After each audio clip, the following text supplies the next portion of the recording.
नमस्कार, आप सुन रहे हैं रेडियो V190.8 FM। और आज हमारे साथ है Shri Rameshwar Lal ji, additional superintendent police. तो सबसे पहले तो हमारे स्टूडियो में स्वागत है सर आपका। धन्यवाद जी, अभी बहुत ही जो सबसे ज़्यादा ताज़ा देखा जा रहा है कि ये जो तूफ़ान आ रहा है पेपर जॉय, क्या है, किस तरह से है और क्या आने वाला है, क्या हमको इसकी व्यवस्था करनी चाहिए? जी अनिल जी, आपने मुझे याद किया स्टूडियो में, इसके लिए बहुत बहुत धन्यवाद। अभी हाल ही में जो मौसम विज्ञान विभाग ने जो बिपरजॉय तूफान जो अरेबियन सागर के कोस्टल इलाके से जी, भारत और पाकिस्तान के कुछ एरियाज में आने की संभावना व्यक्त की है और उसका फोरकास्ट हुआ है, उसको लेके राज्य सरकार ने अपने सभी प्रशासनिक अधिकारियों को, प्रशासनिक अमले को अलर्ट मोड पे रखा है। इसका कारण ये है जी, कि हमारे जो पश्चिमी राजस्थान के 5 जिले, जिसमें हमारा जालोर जिला, पड़ोसी जिला बाड़मेर, उसके बाद मेवाड़ का एक जिला राजसमंद, पाली, जोधपुर एंड नागौर, ये जिले एक्सट्रीमली हैवी रेनफॉल कैटेगरी में मानते हुए इनको रेड अलर्ट में रखा गया है। चूँकि रेड अलर्ट का फोरकास्ट और मौसम विज्ञान विभाग का आकलन है, तो उसके लिए नेचुरल है कि रेड अलर्ट का मतलब होता है जान और माल दोनों ही की हिफाजत टॉप लेवल पे जाके करनी पड़ती है। चूँकि हमारा प्रजातांत्रिक देश है, डेमोक्रेसी है, और सबसे बड़ी जो जिम्मेदारी आज के युग में सरकारों की होती है पब्लिक की जान और माल की रक्षा करना।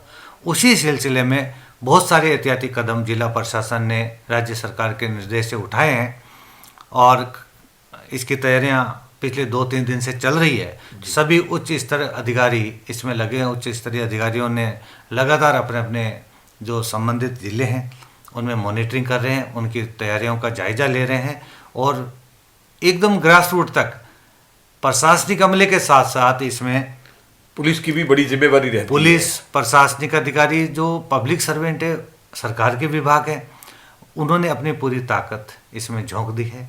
लेकिन कोई भी व्यवस्था, कोई भी जो तैयारी है वो तब तक माकूल या कंप्लीट नहीं मानी जा सकती जब तक उसमें जन भागीदारी, जन सहयोगिता नहीं हो। और हमको चूंकि जन भागीदारी करनी है तो जन भागीदारी के लिए जनता को अवेयर करना पड़ेगा। पब्लिक अवेयरनेस इसमें बहुत ज़रूरी है और अवेयरनेस का लेवल उस सीमा तक होना चाहिए कि गांव ढाणी में बैठा हुआ किसान, मजदूर और आम आदमी इस गंभीरता से वाकिफ हो जाए ताकि वो भी अपनी प्रिकॉशंस ले सके।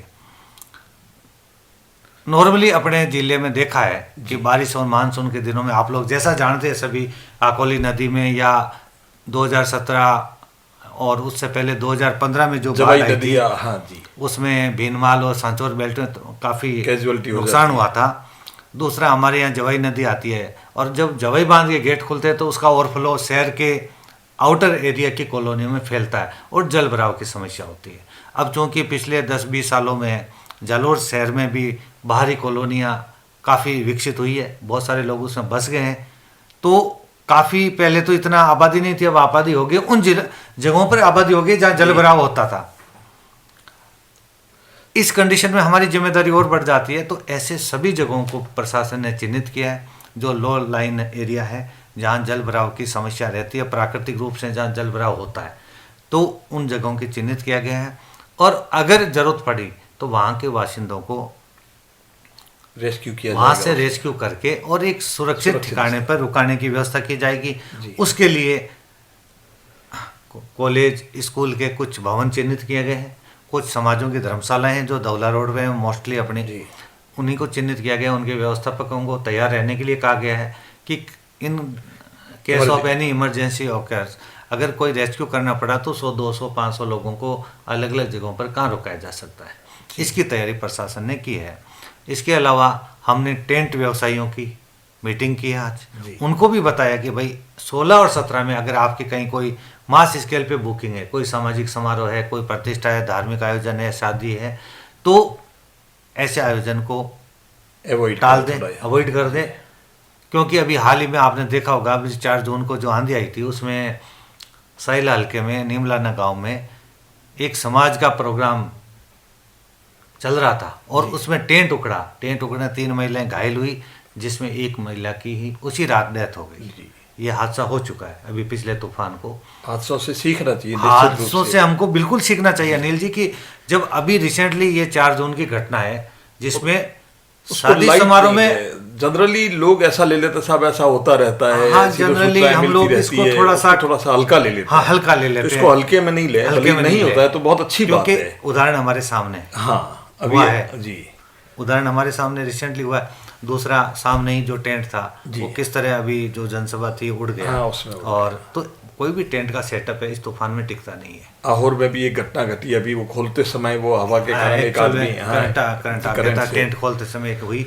तो ऐसी घटनाएं तो हम आम आदमी जो छोटा आदमी है जो नहीं समझता है, कम समझ वाला है, उसको क्या सुरक्षा रखनी चाहिए जो झोपड़े में झोपड़पट्टी में इस जगह रहता है? उसी के लिए प्रशासन ने तैयारियां की है कि कुछ डू एंड डोंट्स भी हमने जारी किए हैं। आप और हम जो शहरी मध्यम वर्ग है वो तो काफ़ी जागरूक है, सोशल मीडिया पर रहता है और गाँव के भी पढ़े लिखे, लेकिन अभी भी इतना सब होने के बावजूद भी शहर और गांव में अभी भी कुछ आबादी ऐसी है जो इन सब चीज़ों से दूर है जी।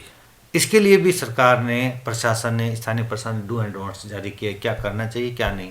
जैसे पशुपालन विभाग की तरफ से कहा गया है अगर कोई ऐसी हैवी रेनफॉल स्थिति आती है तो कम से कम अपने गाय भैंस बड़े पशुओं को खूंटे से बांध कर नहीं रखें, खुली रखें, सही है, ताकि वो जरूरत पड़ती है अपनी जो उसमें प्राकृतिक जो एक इनहेरेंट कैपेसिटी होती है अपनी जान बचाने की वो कर सकें।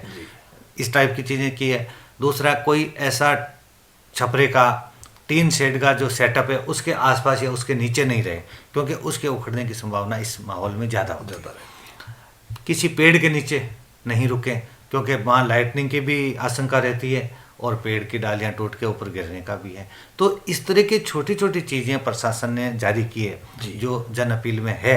हम आपके मार्फत और रेडियो V190.8 FM के मार्फत भी मैं सभी दर्शकों को जो हमें इस समय सुन रहे हैं निवेदन और अपील करता हूँ कि ये चीज़ें ऐसी है कि जो प्रशासन ने आपके लिए जारी की, आप इनको पढ़ें और इनको आगे आपसे नीचे जो लोग हैं, आपसे जुड़े लोग हैं, आपके जो लोग हैं उनको बताएं ताकि वो इस नुकसान से बचा जा सके।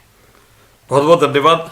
आप सुन रहे हैं रेडियो V190.8 FM और जैसा कि आप जानते हैं Shri Rameshwar Lal ji additional superintendent police आज हमारे बीच में हैं और जो आने वाला जो तूफ़ान है, बिपरजॉय नाम से जो तूफ़ान है, इसका नाम ऐसा रखा गया है, लेकिन तूफ़ान है, इसके बारे में जानकारी रखें और निश्चित रूप से बचाव जो है उससे अपन सुरक्षा प्राप्त कर सकते हैं। बहुत बहुत धन्यवाद, आप हमारे स्टूडियो में पधारे। धन्यवाद अनिल जी।